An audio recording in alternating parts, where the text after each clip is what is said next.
Hi guys, good morning. Welcome back to my channel Vijayawada పిల్ల cherry అండి. ఈరోజు అయితే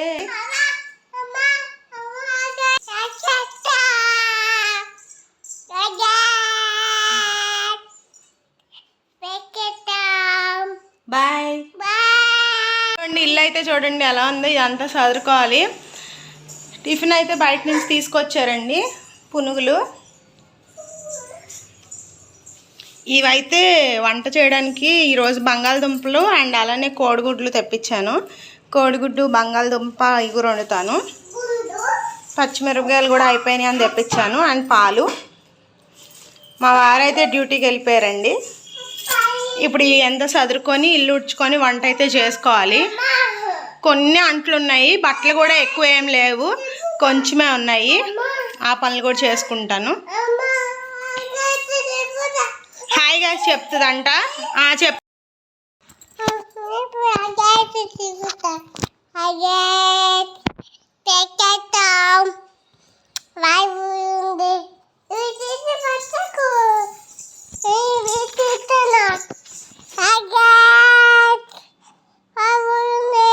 హాయ్ గాయ్స్ అని అదే చెప్పుద్దంట. వీడియో కూడా నేను తీయొద్దంటండి. ఫోన్ అదే తీసుకొని ఇష్టం వచ్చినట్టు పెట్టుకొని తీసింది.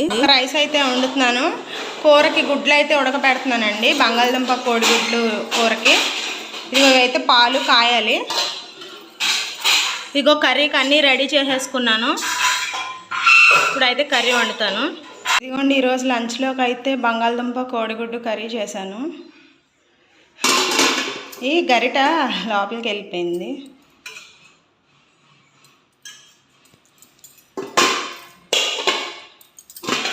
రైస్ ఇప్పుడైతే పాపకు పెడుతున్నాను కొంచెం రైస్. గాయ్స్ ఇప్పుడైతే టైం వచ్చేసి 5:15 అలా అవుతుంది. మా పాప అయితే పడుకుందండి. ఈ బట్టలు అయితే మడత పెట్టాలి. మా ఊరెళ్ళి వచ్చాం కదా, బ్యాగ్ వాష్ చేశాను. ఆరిపోయింది. 2 days ఆరింది. ఎండ తక్కువ ఉంటుంది కదా, ఆ బట్టలు అయితే మడత పెట్టుకోవాలి. ఇదిగో కొన్ని బట్టలు ఉంటే ఉతికి ఆరేసేసాను. ఇందాక మా పాప ఆడుకుంటుందేమో అని ఏం ఆడుకుంటుంది, నేను ఉండాలండి. ఆడుకోవడానికి కూడా నేను పక్కనే ఉండాలి. నేను పక్కన లేకపోతే ఆటలు కూడా ఆడుకోదు. ఉయ్యాలైతే కష్టపడి కట్టాను. మా వారు లేరు, అయినా కానీ నేనే అంత పైకి కర్రతో పైకి ఎలగోలాగా వేసి కట్టాను. ఆడుకునిద్దామోనని.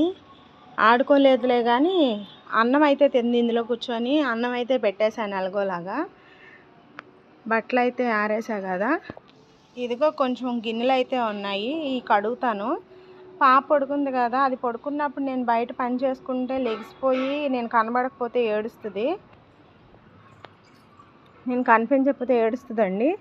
అందుకని ముందైతే బట్టలు మడతేసేస్తాను. అప్పుడైతే దగ్గరే ఉంటాను కాబట్టి లెగిసినా ఏడ్చినా మళ్ళీ జో కొట్టచ్చు. తర్వాత బట్టలు మడతేసాక అప్పుడు అంట్లు అయితే కడుగుతాను.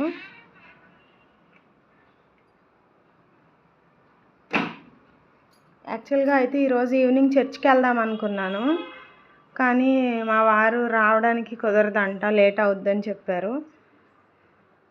సో అందుకని చర్చ్కి ఈరోజు ఈవినింగ్ వెళ్ళట్లేదు. రేపు మాత్రం కంపల్సరీగా వెళ్ళాలండి. కుదరట్లేదు వారం వారం వెళ్ళటానికి. ఒక్కో ఆదివారం మా వారు ఉంటారు, ఒక్కొక్క ఆదివారం ఉండరు. రేపు ఎలా అయినా వెళ్ళాలి. డ్యూటీ నుంచి వస్తూ స్నాక్స్ అయితే తీసుకొచ్చారు, పునుగులు అండ్ అలానే మిరపకాయ బజ్జీలు పకోడీ కూడా తీసుకొచ్చారండి. తినేసాం. ఎవరు తెచ్చారు? నాన్న తెచ్చాడా? నువ్వేంటా డ్రెస్ ఏంటి అలాగే ఉంచుకుంటావా? అమ్మా బాయ్ గాయ్స్ చెప్పు. Good night. సబ్స్క్రైబ్ చేసుకోండి. మధ్యాహ్నం అయితే నాకు ఆకలి లేక అన్నం తినలేదు. అన్నం అయితే అలాగే ఉంది. మా వారు కూడా మధ్యాహ్నం లంచ్కి వస్తారనుకుంటే రాలేదు. ఇంకా రైస్ అయితే ఈ పూట వండలేదండి, అదే సరిపోద్ది. కర్రీ అయితే వండిన కూర వండినట్టే ఉంది, పాపకే పెట్టాను. ఇందాకైతే మా వారు స్నాక్స్ తీసుకొచ్చారు కదా, అవి తినేసాను కదా. ఇప్పుడు నైట్ పడుకునేటప్పుడు ఆకలేస్తే తింటాను అన్నం, లేదంటే లేదు. ఈరోజు ఎందుకో స్టమక్ అంతా హెవీగా ఉండి అన్నం తినలేదు మధ్యాహ్నం. వీడియో అయితే అంతే. Bye guys, good night. Good night చెప్పు.